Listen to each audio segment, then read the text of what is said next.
Hey everybody, this is Daryl at Hudson'sCustomMachining.com. We've got an EC oscillator on the bench today.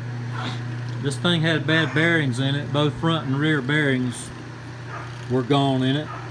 And I made new bearings. You'll notice this is the rear bearing here, and this smaller one back here is the front bearing. And so these are the ones that come out of it. And I machined new bearings, put new bearings in there, and everything is running real nice and smooth with it. And if you'll notice, this is a 3-conductor head wire motor here, and with a 3-conductor motor you have to go through the switch to start this up and run it.